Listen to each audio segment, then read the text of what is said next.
though though it's huge, you got to be able to have a strengthful core that even if the winds try push you left, right, down, up, you're pretty much standing. You've got that integrity, that self integrity, in which you won't crumble so much to outside pressures. I really do appreciate that. Hi, I'm Chloe. I'm a philosopher, a mentor, and former advisor to the British Prime Minister. Meet my co-host Kevin. He's a former US Coast Guard captain and now an esteemed business leader and family man. And together, we're going to help you find your courage. And how do you find your courage? You crush the dilemmas that life throws at you. So we're going to help you do just that. I'm really excited for today. Today we're talking to Gabriel to help him with the dilemma of being an idealist and having ideas and ideals that you very strongly believe in a world that maybe can be a little bit more cynical at times. So, Gabriel, we're so grateful to have you here today. And I wanted to start by just asking you to expand a little bit more on who you are and why you think you are a bit of an idealist and how that is a challenge for you. Hello everyone. My name is Gabriel. I'm a politics and history student at SOAS, which is usually seen as a woke university, as quite an idealistic university. Is Um, woke idealistic? Would uh, you put the two terms together? to a certain extent, Yeah. I guess both tend to focus on justice and righteousness. Mhm. Whilst one may be a little bit cynical, the other tends to focus on the brighter things of how we live. Yeah, I'm a student of life as well. I tend to delve into the small things, look into every crevice of knowledge. And yeah, that's me. To You're put a it bluntly. philosopher. Oh, I wouldn't put myself up to that regard. I would say you're a philosopher, Chloe. I think we can all be philosophers. Yeah, of course, Yeah, in our own regard. absolutely. Tell me more about why you're studying politics. Um, so I've grown up in London, especially having gone to a public secondary school. It's been I've encountered all sorts of characters from all different backgrounds, and thankfully I was one of the people that was able to make it out without any any bad lifestyle choices, and with good guidance from my parents. I would also say I'm quite a smart person, quite a bright young individual. So I just thought I've seen my friends going through struggles, and I would like to know that not everyone has to face the same problems as those close to me have. So I just chose to go into politics. Just Yeah, and that's really inspiring. I mean, what is it about politics that makes you believe that you can make a difference? And uh, who are the people that you're trying to make a difference for? I think the politics is a study of everything. You're when you affect policy, you affect the way that everything moves, especially in a country. And having gone to school with people who were genuinely really poor, if you look at statistics, you can see that the neighborhood that I studied in, which is like Westbourne Park area, it's a place that is highly unequal. There's people who live in multi-million pound homes and people who live in council flats, literally in the same road, just a couple doors apart. And with that being said, I just want to make sure that people have a good standard of life. I just, you know, though the standard of life in the UK is quite high and it's quite good, I think there's a lot of improvement to be made, and that's why I stepped into it. I just want to make sure that those, I guess, at the bottom of the economic barrel are okay as well. Sounds like you have a lot of sympathy for the underdog. I do. I mean, I've I myself have been the underdog, you know, and thankfully my family and I live a good life, and I want to continue to strive so that everyone else can share a good life as well. Was it hard growing up as an underdog? Um, you know what? I can't say that it was very. I would say I was quite a sheltered individual. My parents have always made sure that there was food on the table. Um, they've always made sure that I have I am a respectful person. You know, I've had the greatest of like moral upbringings, I would say. I've been taught how to truly respect people, how to listen to people, how to be caring, which I think is one of the things that a lot of people lack these days. Um, and with that being said, I feel like it was a no-brainer that I would end up like this, you know, especially like being Brazilian, you just I don't know, like there's just something about our culture that is just warm, you know. Like if you're not a warm Brazilian, then you're not really a Brazilian. So yeah, uh, yeah, Has that really shaped your identity, being your parents and your family and your background? yes, heavily, heavily, heavily. I would say that big reason why I'm so upfront and so talkative is because of my heritage and my family as well. If you get into a conversation with my grandma, oh my God, you will not leave that conversation. You will not leave that conversation. Good luck. So yeah, I would definitely say it's shaped a big part of me. And with those conversations, did you ever talk about politics growing up? Oh yeah, yeah, yeah. The politics side is more diverse. I mean, Brazil in the past, I guess, 10 years has been highly polar, highly like the polarization in Brazil is huge. You can either be one or the other, left or right. There's no in between. And even with the past election, like it was clearly evident how big that polarization is. Families literally broken, torn up just because of the fact that they support different politicians. Mm. So, but to be fair, my family have always kept it respectful. You know, whoever's got different opinions has always managed to be respectful, you know? Yeah. But yeah. And I wonder if do you see any of those kind of extremities here, in your generation and this time in the UK? Do you think that there is a kind of push to be one or the other, and how do you navigate that? It's quite weird because I've always been around a similar demographic of people. Um like politically, I would say. Like I grew up in quite a like a working class school, you know, in the UK. And therefore I would say that a lot of the people there voted and leaned to the left. Um and then having gone to a music school and then SOAS, you know, how artists are politically and how SOAS is politically, it heavily diverts to the left as well. Um, with that being said, I do wonder how, you know, how different that is in different parts of the UK. I haven't really delved into it. I haven't really, um, I guess, socialized in a political manner with people from outside of London. So it's yeah, I don't know how I could answer that question without, you know, Mm. I No, but guess you just waffling a be little bit. honest. It's just great to get your perspective, I Gabriel. mean, young people in general tend to vote to the left, you know, and also I would say that with like how influential social media has been, a lot of the pages that you find on Instagram, I would say, tend to tend to also push like um a left leaning narrative to politics as well.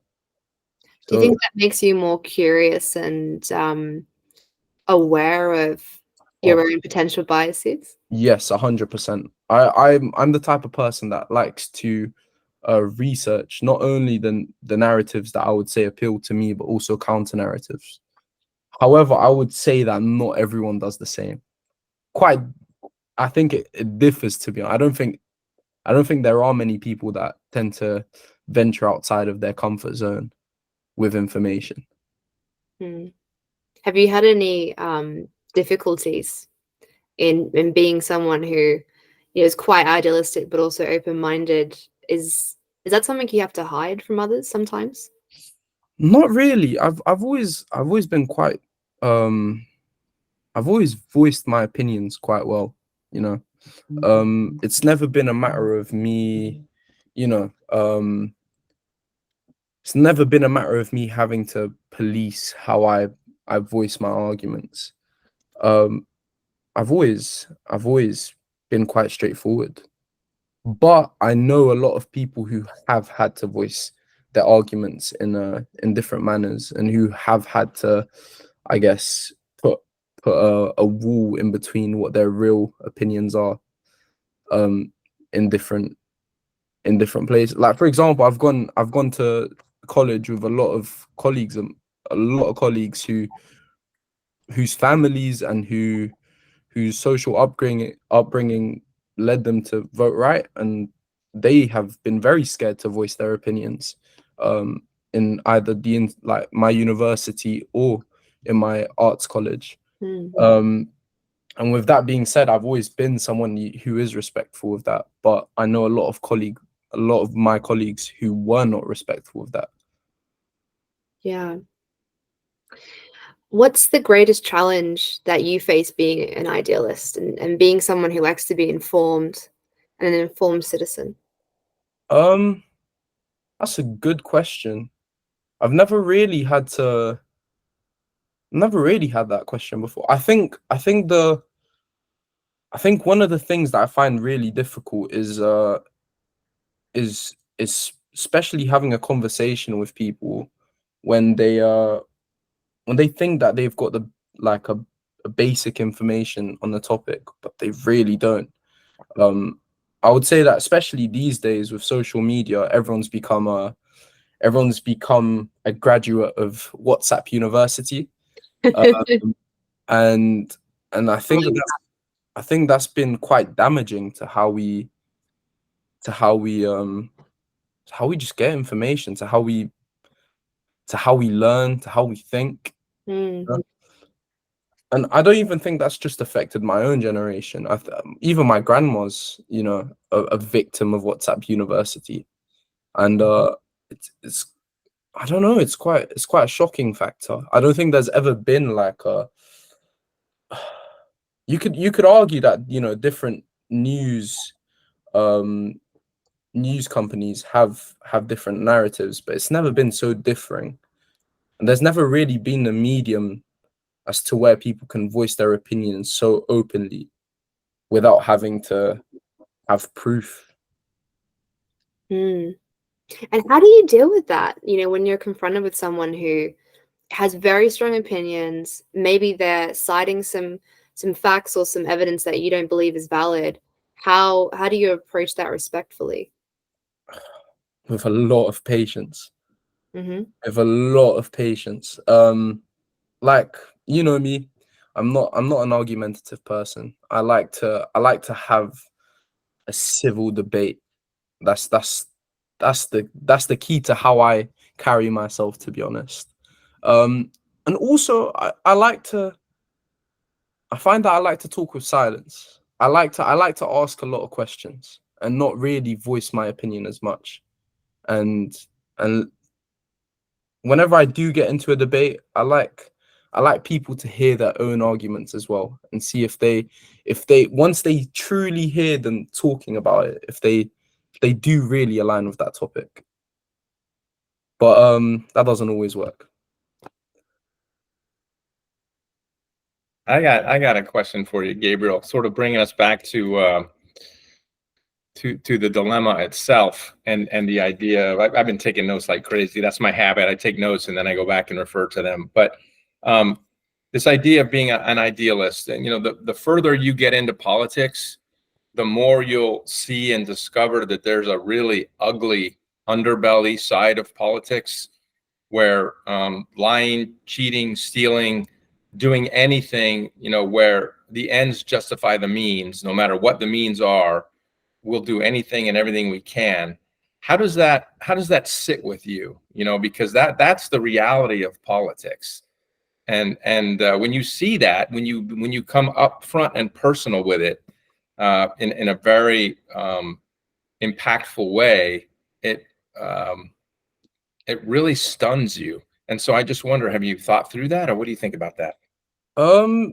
Honestly, so first of all, I'm Brazilian. So if there is a country that's faced corruption, theft, a lot of ugliness, I would say it's mine, Yeah. And I think I've learned a lot personally through that, Our current president himself was very much well, he's a debatable character, loads of people love him despite the fact that he was in prison for corruption.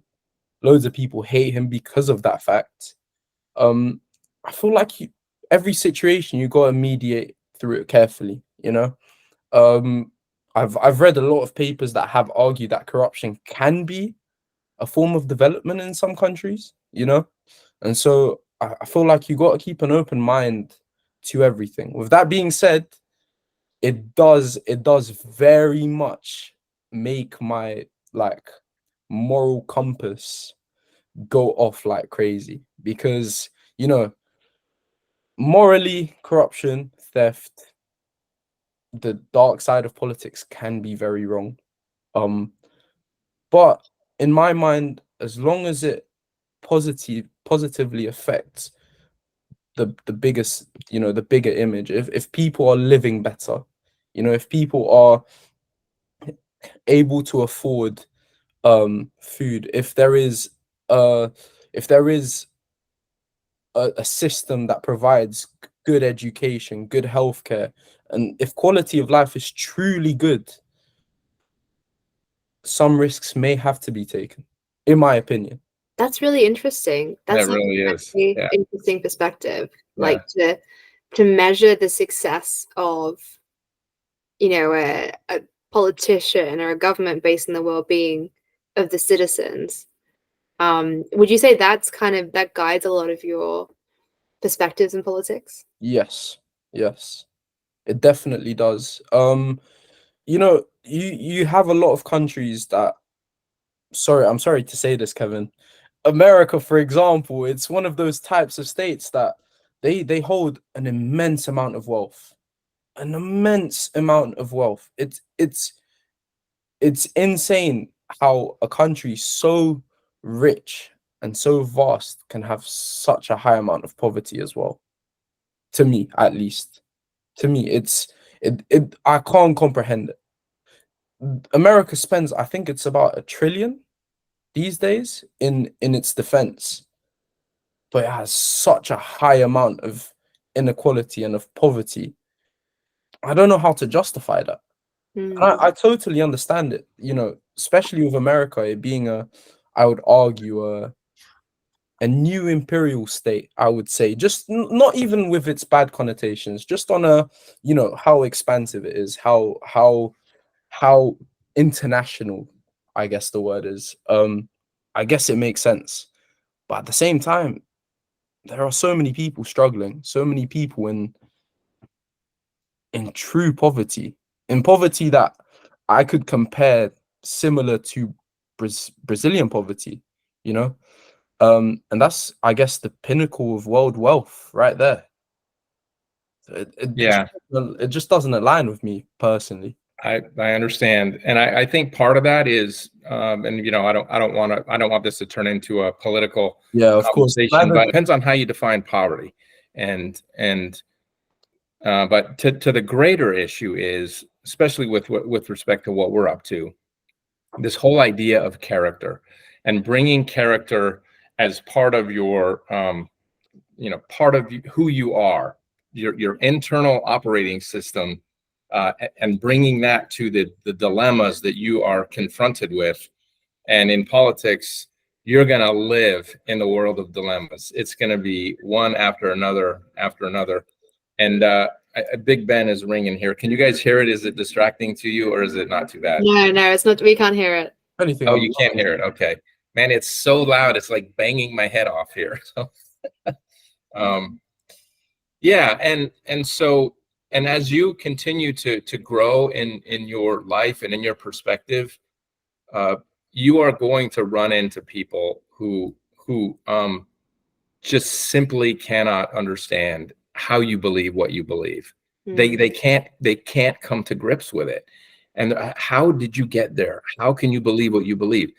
Because they believe something that's just exactly the opposite, with every bit of passion and conviction that you have.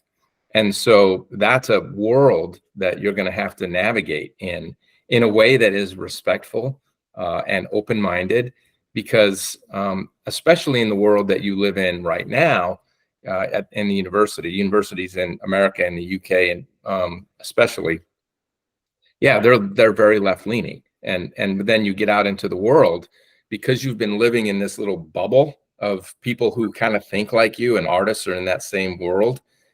You know, all of a sudden you think the whole world, the preponderance of people are like you. And then all of a sudden you're going to run into pockets where they're not like you. Not only are they not like you, but they don't understand you at all. And so that's something to just sort of be on guard for. It's coming, and you'll see it, and you'll run into it, and how you deal with it is really what's the most important part. Absolutely. And you will deal with it. Like, you will respectfully and confidently put forward your position. And at times it may be very uncomfortable to do so. And, it's so interesting, because this whole conversation that we're having is bringing up a lot of memories for me, and a lot of past experiences that were really, really challenging, where the struggle of the idealist is the people kind of on your side of politics. Many of them think you're crazy too, by the way. So you're someone who, like you, Gabriel, like, I just wanted to fight for the underdog. Like, I was driven by this sense of justice and wanting to help others, especially people like me that felt completely powerless. I was like the most powerless kid on the planet. I was bullied. I hated it. I could never punch back. I was not confident enough to advocate for myself. So for me, politics was a way of advocating for others, and being able to right the wrongs in the world a bit. And yeah, maybe that does sound really naive. But also, I think it's a good feeling to have as a young person. I think it's a good thing to be in the world, to be someone who hasn't lost their sense of there being good things worth fighting for. Because many people lose this over time, especially when you do enter the political arena where you're challenged, and where there really isn't a reward for staying true to your beliefs. There really isn't, because compromise and toning yourself down will get you the promotion, and will get you the accolades, and will get you into the right rooms and everything. Staying true to your beliefs will really anger a lot of people who disagree with you, but it may also be uncomfortable when those on your side. And look, it's difficult, because when we talk about sides in politics, everyone is somewhere on a spectrum, and on very many different issues.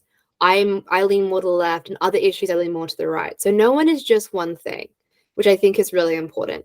But when you do, and you are going to enter the political arena one day, Gabriel, you have to pick a kind of side to work with if you're working in the politics of it, and not in the civil service side. So you have your own side that can come against you as well. I'll stop banging on about that. The voters don't care about that. We're actually going this way. So if you ever want to be an MP, you better sign up to this, or like, you're out. That was a really scary conversation to have as like a 22-year-old aspiring politician, And so your ideals are challenged by those that disagree with you, but also those who loosely agree with you, but are less idealistic and more practical about gaining power or gaining influence. And by the way, actually, this is a really interesting thing. sometimes it's actually a good thing to have practical people in politics who are actually willing to compromise. And so if you're that kind of person, like, you might do really well. I just realized that I wasn't that kind of person. I really struggled to compromise. In many ways, it was a fatal flaw of mine, because there are times when I could have calmed down or shut up and I'll let something go, and maybe I would have saved a lot of trouble for myself, but I just couldn't let things go. And I think this is a really interesting character trait in people. And if that's who you are, Gabriel, and if you have that, then I want to encourage you to never lose it, to acknowledge that it might make things more difficult for you. But if you don't follow that and you don't stay aligned to that inner idealist and that inner goodness inside of you, you're going to really not like yourself. And that's something that I realized was like, in order to exist in this world and to like myself, I really have to be true to who I am. And who I am is someone who is annoyingly optimistic, annoyingly opinionated, extraordinarily, passionate about the world and about stuff. And this is what I want to ask you as my next question, Gabriel. I don't know where it started for you, but for me, I was like quite young when I started getting interested in this stuff. Like, I was like 14 years old, annoying my teachers by asking them too many questions about history, because I was like, but what about this and what about that? And they're like, oh my gosh, calm down, like, why do you care so much? Like, you are so weird. And I did think I was weird. And I want to ask you, were you that weird kid? Exact same thing for me. Exact same thing for me. Exact same thing for me. And the thing is, with I would argue that with the UK history education, it's very much Eurocentric. So you're just constantly learning about, Europe and, how great it is. But I've always been the type of kid, go on YouTube and like, do some background research and Find see the other side. Yeah. And I love being a contrarian. and to me, like, never exploring like counter narratives in school was always like I always contested within myself, and I always brought it up in classroom as well, just speak to teachers about it, genuinely just being curious as to, we're learning about how great imperialism was, but why don't we learn about the other stuff?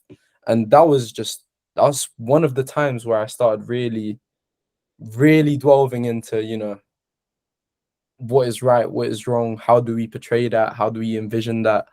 Yeah, it definitely started from that young age. It did. How interesting. I there must be something that happens.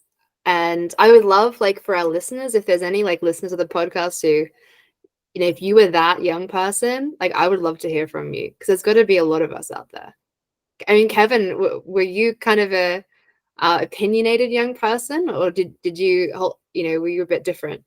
No, I was definitely opinionated. I think probably like everybody. There's a very crude,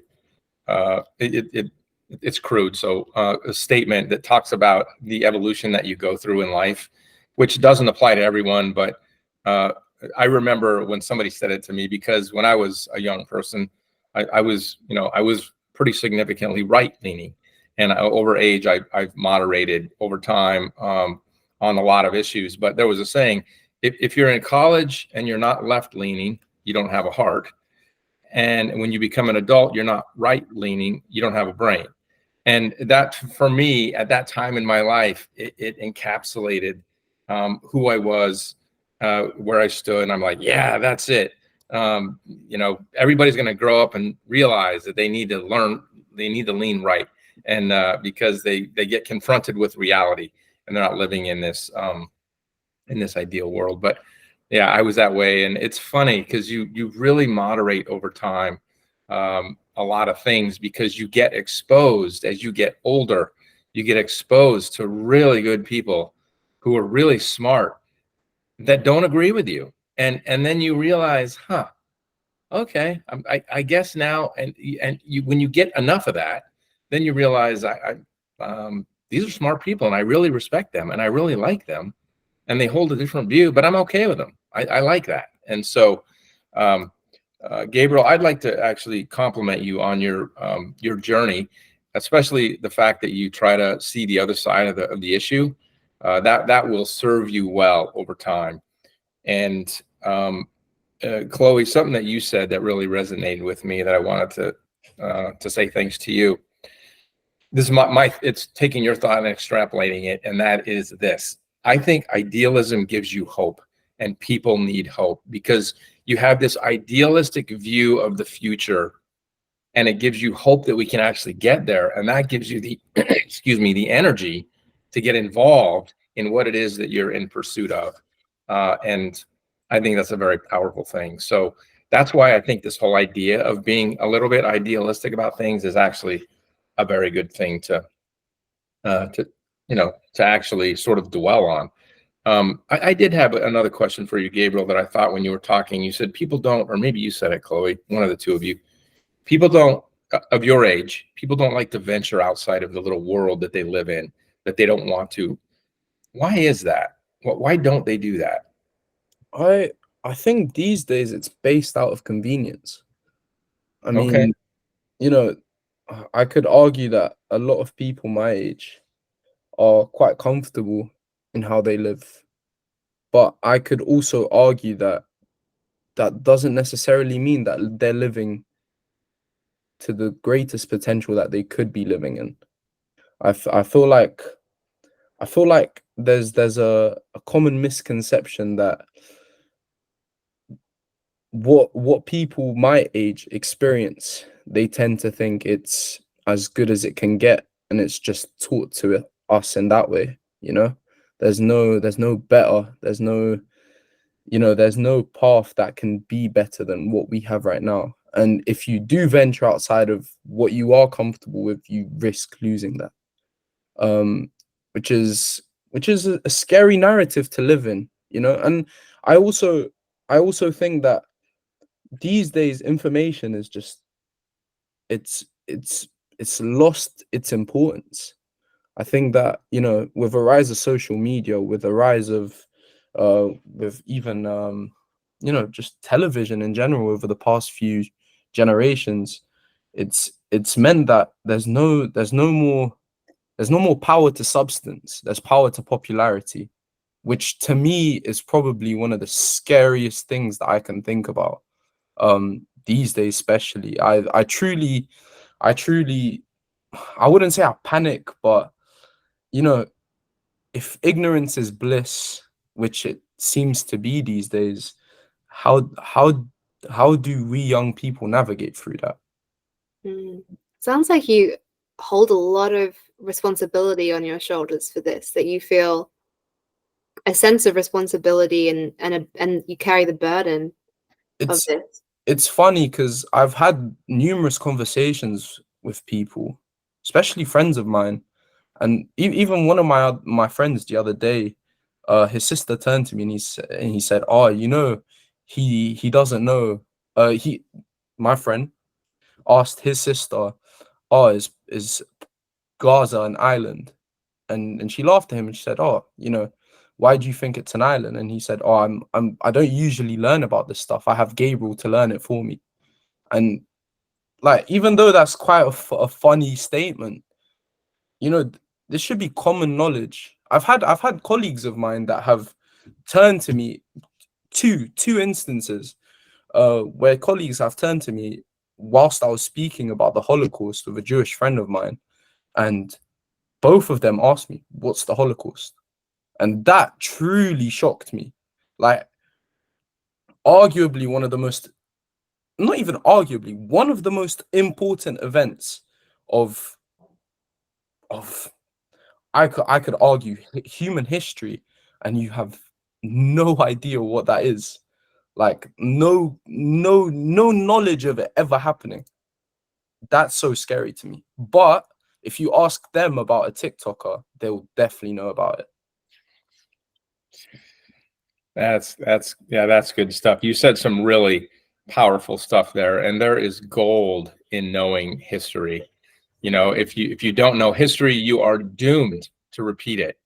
And another comment that you made, Gabriel, there's power in popularity. Boy, you are right about that. And when one, particularly in today's day and age, and when one group can control the narrative, so that that becomes the popular, whether they do it because they control all of the media, or they do it because they forcefully, well, I guess that's the same thing. If they're able to control the narrative, no matter how they do it, without diverse perspectives, you lead to Adolf Hitler. I mean, that's what he did. He controlled the narrative, and he got an entire nation, not everyone, but again, the large majority of people buying into it, because there was only one narrative that was being pumped out there.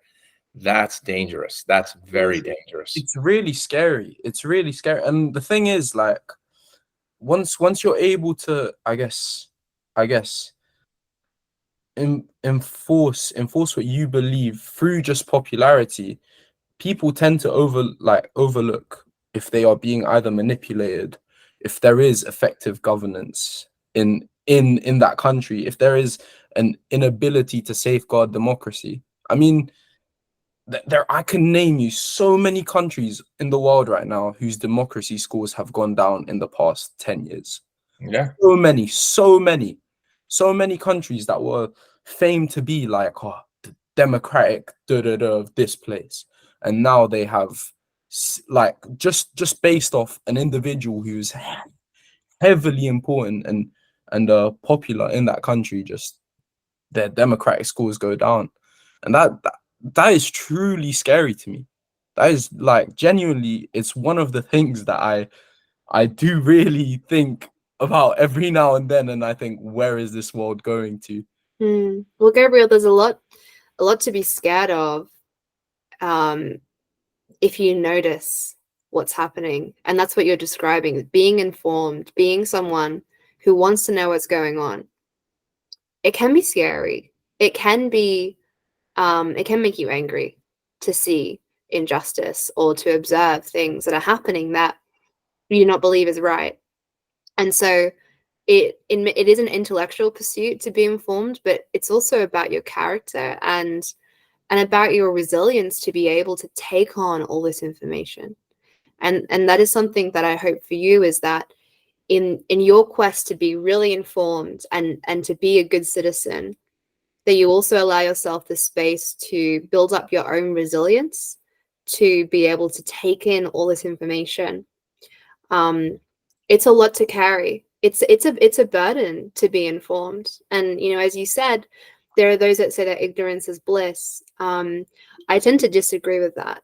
I'm a big believer in what Aristotle said about character, which is that happiness is having good character. When you like the person that you are, and when you have good character, you are someone who is informed, who knows what's going on in the world, and who has principles and values that you believe in and stand for. And there may be consequences, and there may be those that come against you or mock you or try to tear you down. But if you can look in the mirror and know, yeah, I like what I stand for and I like who I am, that to me is true happiness and fulfillment in life. The authentic, true expression of who you are and what you stand for. It is worth striving for, and it is worth cultivating. And that's what I see in you, as you're developing on your quest to save the world, to go into politics as a bit of an idealist. I love that for you. And I hope you never lose it. And I don't think you will, because I'm going to give you a little tip about this and make a prediction about your life. I'm about 10 years further along than you. I've had an 8-year political career. And your views do change. The means changes. So you might meet and discover new ways of doing the right thing. You may change your mind on whether this approach is right, but the ideals that you have, justice, empowerment of the individual, truth, doing good, helping others, those ideals don't change if you hold on to them. But acknowledge and be open and flexible. The means of attaining what you want might become different. I used to be very, very, very kind of like anti any government control. And there are videos of me out there, all about that. But now I think there are ways that actually government can be helpful. But my ideal of I want a society where everyone can thrive, that doesn't change. So hold on to those things, but also don't fall into the trap of identifying so much with specific, I would say, the means of politics. Because if you identify a lot with, you know, a particular agenda or a stream of politics, and you make that your whole identity, that means that when your ideas are challenged, you feel challenged, and you don't actually get to the truth anymore because you're trying to defend yourself. But if you can separate from the means and focus on the true ideals, which is a betterment of life for everyone, you can be open to other people's ideas of how to save the world. And that has served me very well because, you know, I realize that I'm not the only one with all the answers. Other people have really good answers too. Yeah. And being open to that has served me very well in collaborating with them and doing things that I never believed was possible. So I think that it is harder to have ideals. It is more challenging. You will face challenges, you will face trials. You can call me up. I've been there. I'll talk you through, you know, a strategy of how to deal with 100 people tweeting at you and calling you names. Oh boy, it's hard. But it is possible to hold on to who you are and what you believe, and to do it with style, to do it with grace. Stay positive. You know, don't fall into the trap of thinking that those with different views are bad people. Oh yeah, I could never. I mean, I'm very much the type of person in which, not number one, I don't really think that, you know, especially like personal ideology, like how you think about either politics, or I don't think that's a dogmatic, you know, aspect to me. I don't think that I will fall into the trap of forever believing in this political way, because politics is fluid, you know, it's ever changing. You could look into the politics of a country throughout history, and there will be great politicians from all sides who were very much people of their time, you know. There were people who had to face certain things in certain ways. Not all of them I would justify, but a lot of them have further developed their country. And you know, I don't doubt that that could happen in the future with me. I don't doubt that I could very much change my stance on how I may approach a product, you know, how I may approach an idea. But for the most part, I just want to do well. You know, I genuinely, I'm a firm believer that we can all live well, you know, that everyone can, I wouldn't say live in peace, because as humans, I think we're prone to, you know, being violent sometimes. But for the most part, just have a greater quality of life, you know, being able to, you know, educate ourselves properly without having to, you know, have a great socioeconomic background, being able to, you know, medicate ourselves properly without having to pay thousands and thousands. You know, I'm a firm believer of that. And I that's it. think we just had that's like a taste of your first political speech one day that I look forward to hearing. Yeah, You I'll have to put a suit on, not a tracksuit, just a suit. actually, you can wear what you like. Yeah, I'll go up on Jacket. stage. I'll go up on stage with trainers. Yeah, be yourself. Big chain. Nah, that's not me. That's not me. But yeah, Yeah, we're coming up towards the end, so I wanted to give this last time to actually ask firstly Kevin to share. You can share some final thoughts, and then we'll throw it back to Gabriel for the last word. Okay. Yeah, the only additional thoughts that I'll add is Gabriel and Chloe, and Chloe, you have experienced this a lot already in your life, and Gabriel, you will. As you are confronted with these various dilemmas in life, the thing that's going to get you through ultimately is the character that you have as an internal core part of who you are. And things that are going to pop up and become really important are things like resilience and courage and internal fortitude, because the popular social winds will be blowing all over the place, you know, and the mob will be moving this way and then back over this way and then up this way. And a lot of times that mob rule isn't really what is the best outcome for the good of society. And somebody has to stand up. And it gets really hard in the moment when the winds are blowing the hardest. But you know what happens over time? It becomes very attractive to a certain group of people, and you attract your tribe. Your tribe is like, I like that guy because of where he stands, what he stands for, and how he endures through the thick and thin of it. That's when you know you're having a really positive impact. So those are my final words. Thanks, Chloe. Guys, thank you so much for your times. It's been truly a didactic day for me. I've loved this. I've loved learning with two great people who have strived in their fields and who are, I would say, both leaders in their own accord. This has been really good. Thank you. No, thank you, Gabriel. Thank you for being vulnerable and honest and open to where the conversation took us. And was there any one particular piece of advice or theme that really jumped out at you today? I like what Kevin just said. I feel like the best analogy I could use is that of a tower. A huge tower. Let's say like one in New York. Though it's huge, you got to be able to have a strengthful core that even if the winds try push you left, right, down, up, you're pretty much standing. You've got that integrity, that self-integrity in which you won't crumble so much to outside pressures. I really do appreciate that. Absolutely.